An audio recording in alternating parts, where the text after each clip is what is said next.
कहता है एक 4 साल का बच्चा, क्या कहती है एक 7 साल की बहन, क्या कहते हैं एक बूढ़े दादा दादी, क्या कहते हैं एक बूढ़े माँ बाप, जो अपने बच्चे को पाना तो चाहते हैं, जो अपने बच्चे को अपने बुढ़ापे का सहारा तो बनाना चाहते हैं, वो अपने बच्चे को अपने पास तो बुलाना चाहते हैं, लेकिन वो चाह के भी उससे नहीं मिल पाते। वो छोटी सी बच्ची जो माँ से बार बार कहती है, वो छोटा सा बच्चा जो माँ को बार बार कहती है कि माँ क्या मेरे पिता इस बार दीपावली में आएंगे, क्या इस बार हम अपने बच्चों के साथ दीपावली मना पाएंगे, क्या मैं दोस्तों के साथ अपने पिता के साथ दीपावली मना पाऊंगा। वो बच्ची माँ से जब बार बार ये क्वेश्चन करती है तो वो माँ निरुत्तर रहती है, वो माँ उत्तर नहीं दे पाती, लेकिन फिर भी अपने बच्चों के लिए वो भूखे प्यासे रह के भी उनको खाना खिलाती है। वो रात को कभी कढ़ाई में सब्जी बचना हो ना हो, वो भूखे प्यासे सो जाती है, पानी पी के सो जाती है, लेकिन फिर ऊर्जा के साथ एक नई सुबह अपने बच्चों को आगे बढ़ाने के लिए लड़ती है। लेकिन उसी समय बॉर्डर में खड़ा एक जवान जो देश की रक्षा कर रहा है, जो बॉर्डर में खड़ा है लेकिन देश की आवाम के लिए आना चाहता है, वो अपने घर बच्चों से मिलना चाहता है, लेकिन देश की रक्षा के लिए आ नहीं पाता। वो बच्चे जिद करते हैं और माँ बाप से पूछते हैं, दादा दादी से पूछते हैं कि वो जवान, वो पिता कब लौट के आएगा। और एक खुशखबरी आती है कि इस दीपावली में वो जवान लौट के आने वाला है। इस दीपावली में वो पिता फिर से अपने पिता से, अपने बच्चों से मिलने आने वाला है। मानो पूरे घर में दीपावली आ जाती है। और ये घटना कोई कहानी नहीं, ये देहरादून की सच्ची कहानी है। ये 7 साल के उस बच्चे की कहानी है जो 4 साल से अपने पिता से मिलना चाह रहा था, लेकिन वो आ नहीं पा रहे थे, लेकिन इस दीपावली में वो पिता आने वाला था। और 2 दिन पहले फोन आता है दीपावली से कि वो धनतेरस के दिन वो पिता इस बार घर आने वाला है। मानो घर में खुशियां लग जाती हैं, उस बूढ़े दादा दादी के अंदर एक ऊर्जा सकारात्मक पैदा हो जाती है। वो माँ भी अब दुल्हनों की तरह सजने लगती है, जो आज अपने पति का इंतजार में बैठी है। वो छोटे भैया बहन, वो छोटे बेटा बेटी जो छोटी सी उम्र में अपने पिता की उंगली तो पकड़ना चाहते थे, आज वो पिता की गले लगने के लिए लालायित हैं। लेकिन 2 दिन बीत जाते हैं, वो पिता नहीं आते। और एक अचानक रात को फोन आता है और वो बूढ़े दादा दादी उस फोन की ओर जाते हैं। तभी एक संदेश आता है कि वो देश का जवान जो घर आने वाला था, वो देश का वीर पुत्र जो इस दीपावली में अपने बच्चों से मिलना चाहता था, कुछ आतंकवादियों से लड़ते लड़ते देश की रक्षा के लिए शहीद हो गया। कुछ आतंकवादियों ने अचानक घात लगा के हमला कर दिया, जिसकी वजह से 24 साल, 25 साल, 28 साल और 32 साल का तमाम वो जवान जो दीपावली में घर जाने वाले थे, इस देश की रक्षा करते हुए शहीद हो गए। ये शब्द जब उस बूढ़े पिता के कानों में जाता है, ये शब्द जब उस माँ के हृदय में प्रवेश करता है, आप मानो न मानो वो माँ मूर्छित हो जाती है। वो पिता जमीन में गिर जाता है। जो कल तक दुल्हनों की तरह माँ सजी थी, आज वो बेहोश अबला सी पड़ी रहती है। सुबह होती है, बच्चों को पता नहीं, वो दौड़ के उठते हैं और इस आस में रहते हैं कि आज सुबह उसके पिता से उसकी मुलाकात होती है। वो लोगों की भीड़ नजर देखते हैं तो चौंक जाते हैं और माँ से कहते हैं कि माँ, आज ये लोग नहीं, हम पिता से मिलेंगे, आज ये नहीं, हम दीपावली मनाएंगे। न माँ उत्तर देती है, न दादा दादी उत्तर देते हैं। वो भीड़ से पूछते हैं, अपने पिता के बारे में पूछते हैं और पूछते पूछते उनकी नजर आंगन में पड़े तिरंगे से एक लाश पे नजर आती है।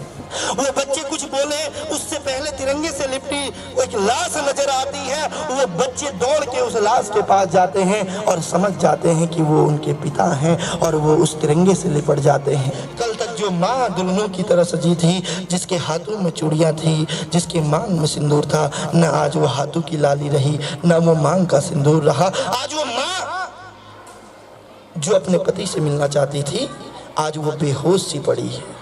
और वो पिता जो कल तक अपने बेटे के इंतजार में खड़े थे, आज वो मूर्छित से पड़े थे, क्योंकि उन्होंने अपने बुढ़ापे की लाठी को टूटते हुए देखा। वो बच्ची कहती है कि माँ, मैं समझ गई कि हम अब कभी दीपावली नहीं मना पाएंगे।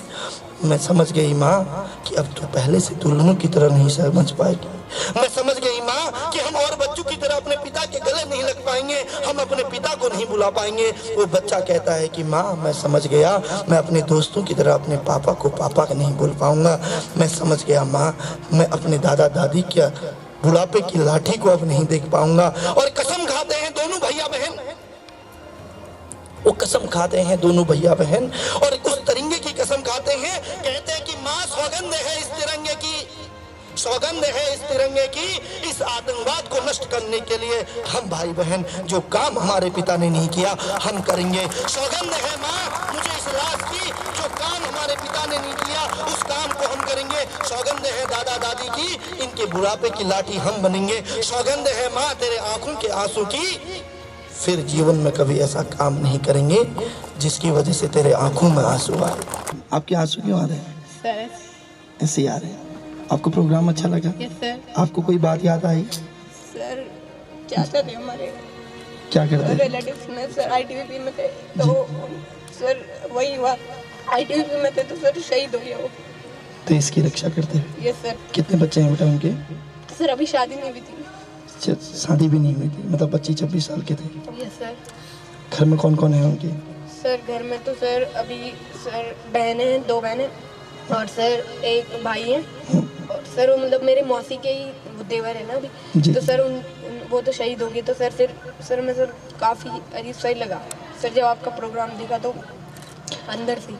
तो बेटा आप कहीं ना कहीं उस आतंकवाद को नष्ट करने के लिए जब आप बड़े हो जाओगे इस चीज़ की प्रतिज्ञा करते हैं कि आप जीवन में कभी नशा नहीं करेंगे, कभी नशा नहीं करेंगे। और सर जो नशा करेगा उसके खिलाफ भी आवाज़ उठाएंगे। मैं कहना चाहता हूँ एक शहीद का छोटा सा परिवार अगर इतना सोच सकता है तो SGRR में पढ़ने वाला बच्चा क्यों नहीं बदल सकता? फिर जो हमारे दोस्तों के साथ नशा करते हैं वो इस आतंकवाद को नष्ट करने के लिए उस नशे रूपी राक्षस को नष्ट क्यों नहीं कर सकते? वो अपने माँ बाप की दीर्घायु की कल्पना क्यों नहीं कर सकते? वो एक अनाथ को बचाने के लिए आगे क्यों नहीं आ सकते? और दुख तब होता है जब बूढ़े माँ बाप सड़कों पर पड़े रहते हैं, वृद्धा आश्रमों में रहते हैं। हम बड़े हो जाते हैं लेकिन उस माँ को दरकिनार कर देते हैं, उस माँ को बड़ी महफिल में अपमानित कर देते हैं। हम नशे में इतने पागल हो जाते हैं उस माँ के ही टुकड़े कर देते हैं। जिस माँ ने हमें पाला था उस माँ पे हथियार उठा देते हैं। जिस पिता ने हमें गोद में रखा था उस पिता के ऊपर कुल्हाड़ी से वार कर देते हैं। ये कैसी औलाद पैदा हो रही है? ये कैसी 21वीं सदी है? ये कैसे युवाओं की दशा और दिशा है? तो केवल इन बातों का आप ध्यान रखिएगा। तो अपनी वाणी को विराम देते हुए केवल इतना कहूंगा कि वो पथ क्या पथिक कुशलता क्या जिस पथ में बिखरे शूल न हो, वो पथ क्या पथिक कुशलता क्या जिस पथ में बिखरे शूल न हो, नाविक की धैर्य कुशलता क्या जब धाराएं प्रतिकूल न हो, जब धाराएं प्रतिकूल न हो। बोलो बेटा क्या नाम है आपका? कृतिका। क्या क्यों रो रहे बेटा? हाँ क्या नाम बताओ बेटा? मेरे पापा भी आर्मी में, तो मतलब आपने जो लास्ट में बोला तो मुझे अच्छा लगा बहुत। और पापा जी आर्मी में हैं आपके? अब बहुत दूर है, मतलब गुवाहाटी साइड। गुवाहाटी में है। कितने भैया बहन हो आप? 3 है, 2 बहनें और 1 भाई। आप बड़े हो? सबसे पहले बड़े हो? और मम्मी घर में यही है, गांव में है? यही है। पापा जी से बातचीत होती रहती है? पापा कहते हैं अच्छे से पढ़ो, अच्छे से पढ़ना है, ठीक है ना बेटा? छोटे भाई बहनों को भी बढ़िया से पढ़ाना है। क्या संदेश देना चाहते हो आप? मैं ये कहना चाहती हूँ कि मतलब नशा नहीं करना चाहिए और अपने देश के लिए आगे बढ़ना चाहिए। अब सब ये मतलब आर्मी में नहीं जाना चाहते लोग, इंजीनियर या मतलब बड़ी पोस्ट में ही मतलब लोग मतलब वो बोल रहे महत्व दे रहे हैं। तो मैं कहना चाहती हूँ कि आर्मी की तरफ भी जाए और अपना सहयोग दे अपने भारत को, देश की रक्षा के लिए। जोरदार तालियां हमारी छोटी बहन के लिए। Thank you, thank you, thank you.